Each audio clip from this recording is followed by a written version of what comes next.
Hey, real estate fans, Alice Lema here, broker John L. Scott in beautiful Southern Oregon with another edition of the weekly podcast. And this week we're going to talk about multi-generational lifestyle and ask the question, is it for you? I've got some questions to ask yourself.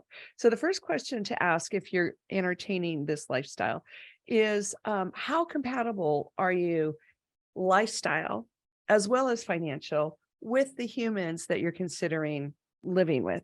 And it's okay if the lifestyle compatibility is a little on the low side, because we can address that with floor plan, separate bathrooms, possibly even separate common areas. The financial part, you need to have some compatibility financially. We have a high success rate with these multi-generational purchases and ongoing lifestyle, but you do want to make sure that everybody's being treated fairly, or that the financial responsibility is discussed ahead of time and in writing, so that everybody knows what their obligations and what their benefits are of this ongoing lifestyle relationship. And it is a lifestyle relationship. So that's number one, is compatibility, not only lifestyle, but financial. Number two, does the marketplace have available the size of property that you want and the floor plan that you need?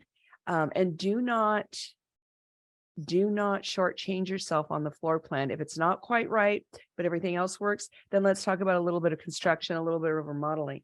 But it really is the floor plan that saves the day in these group living situations. And I can say that from experience. The last thing I want to mention is have an exit strategy.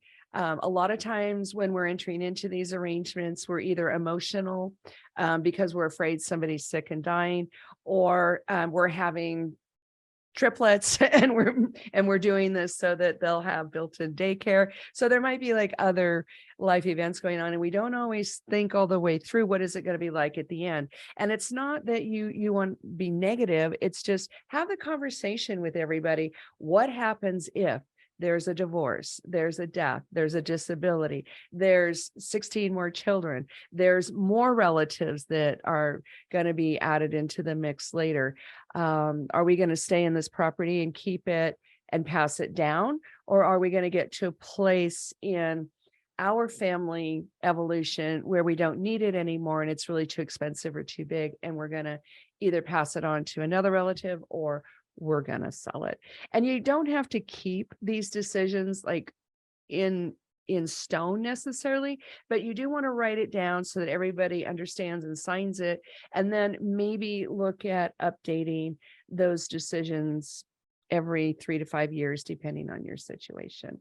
But it can be an absolutely beautiful, enriching, amazing, connected kind of lifestyle. But again, it's the floor plan.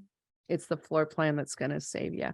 Right now in Southern Oregon, most of our larger luxury properties are on sale. They're still pricey compared to what a lot of us can afford. But when you start combining incomes, and then you start going out and looking, we have a complete buyer's market in our luxury properties, and it's been that way for many months.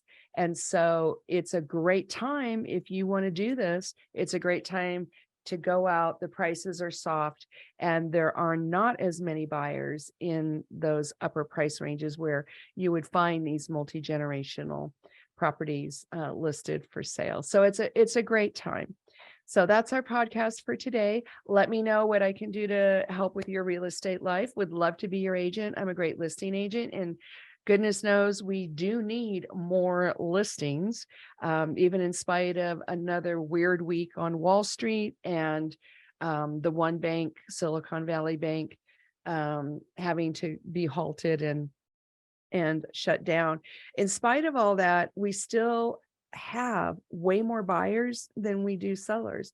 And the prices have stabilized. They're still a little bit low compared to what they were 6 months ago, but it's an amazing time to sell. So if you want to list your house, please give me a call. If you want to go look to buy something, either an investment or a first-time home buyer, downsizer, upsizer, riverfront, rural property, whatever you guys need, I'm here. So give me a call, 541 301-7980. We'll see you next week. Hug those you love. Bye now.